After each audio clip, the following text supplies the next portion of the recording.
Jim, let's get to some topics and some questions here on the show. I have a question here from the Cult of Cornette Facebook group. This one was sent by Joe Galante.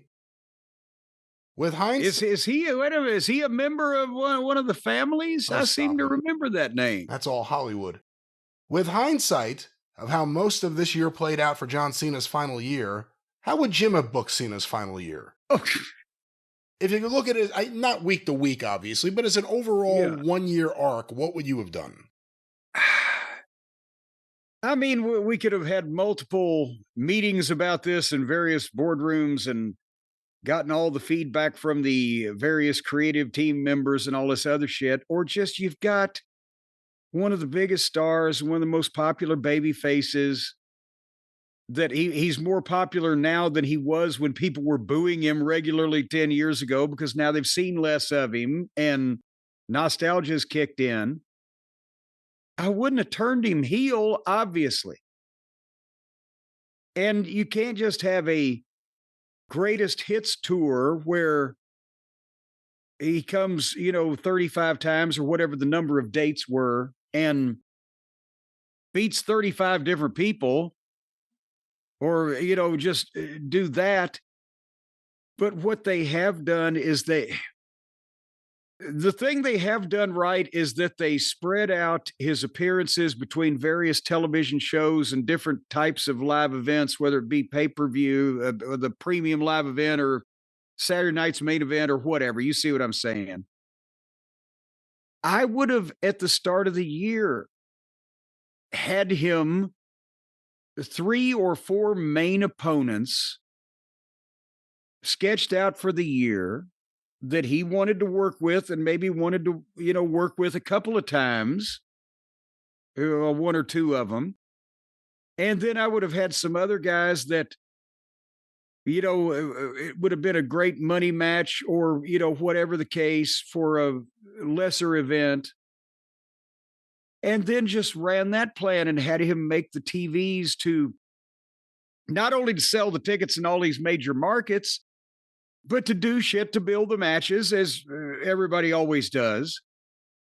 But had a plan at the start where he's going to have the 4 main shows he's going to be on. He's going to have the 4 main opponents, and they're all going to be heels. And then maybe he could have a babyface match on one of the secondary programs. Him and AJ Styles or whatever the case. And I would have tried to figure out 2 heels that it would advance their cause in life if they were to beat him.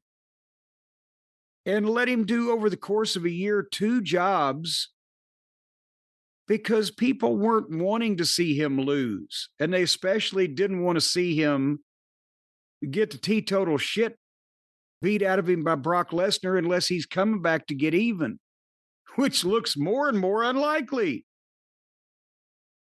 And I know they wanted to do things with Brock in the future, and he's in the WrestleMania commercial. Great. I think he's got enough standing in the community, Brock Lesnar, and enough cachet in the industry. He didn't have to just demolish John Cena and just bum the fucking people that paid all that money out.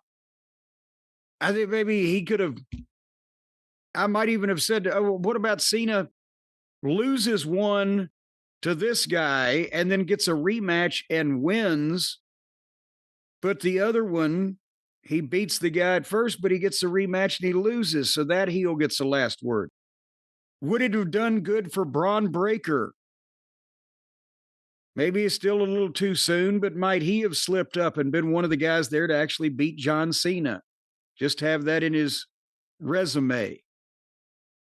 But for the most part, it was a see John Cena one last time in this market tour, and I would have made the people happy with major promo segments, angles when necessary, and matches where he was competitive and it was main event opponents, but he won by the skin of his teeth in most, but not all.